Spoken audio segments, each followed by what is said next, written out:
صباح الفل، صباح الجمال يا رب. وانتوا بتسمعوني تكونوا في احسن حال. شايفين الجمال؟ هنعمل النهارده احلى واسهل صينيه مسقعه.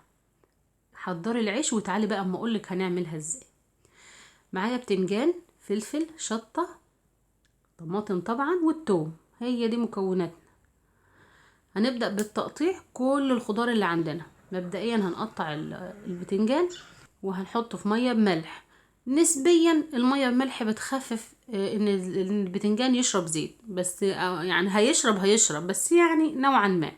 لو عايزاه مش هيشرب زيت تعفريه في دقيق، بس ما انصحش في المسقعه. يعني لو هتاكليه لوحده كده تعفريه في دقيق. المهم قطعنا البتنجان بتاعنا تقطيعه كويسه، والبذر ده بذر طري جدا، ومحدش يقول ده انت حاطه البتنجان ببذره، لا، البذر ده طري جدا. البتنجان اليومين دول تحفه، يتاكل طري.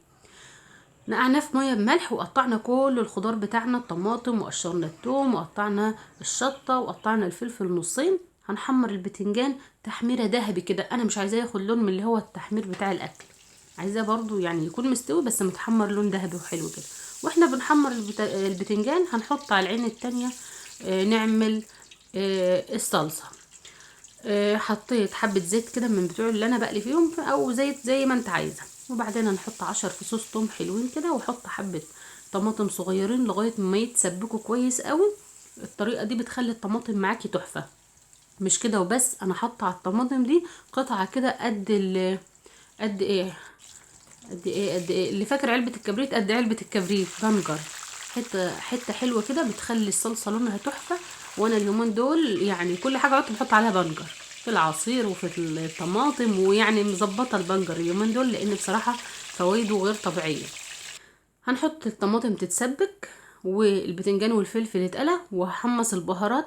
بهارات المسقعة مفيش احسن، يعني مفيش اكتر من كده. بهارات صحيحة يا جماعة، بلاش تجيبوا البهارات المطحونة. البهارات الصحيحة كمون وكزبرة، وحمصهم وانا حاطة ايدي في الطاسة كده عشان اعرفكم ان هي بتتحمص لغاية ما ايدي تقدر تمسكها. طحنتها في المطحنة طازة على طول كده، ريحتها تحفة. يعني في فرق فظيع بين البهارات المتحمصة في البيت ومطحونة في البيت غير البهارات المطحونة وجاية جاهزة. المهم حطيت حوالي كبشتين كده او كرنبين كده طماطم في ارضية الصينية، وحطيت البتنجان والفلفل. اي رصة تعجبك، مش ملزمة باي رصة ولا اي، بس المهم يكونوا جنب بعض.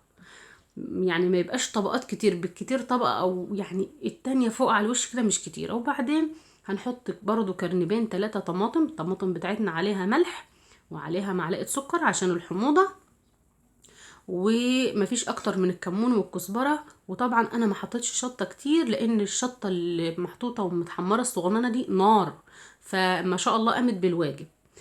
المهم هنحط الصواني بتاعتنا في الفرن، وهنلف الصواني كده عشان تتحمر من مش هتاخد وقت كتير، يعني بالكتير قوي 10 دقايق. وطلعت معانا والله العظيم يا جماعه كانت تحفه. مش هتنسوا لايك، مش هتنسوا تشتركوا في القناه وتفعلوا الجرس عشان يوصلكوا كل جديد.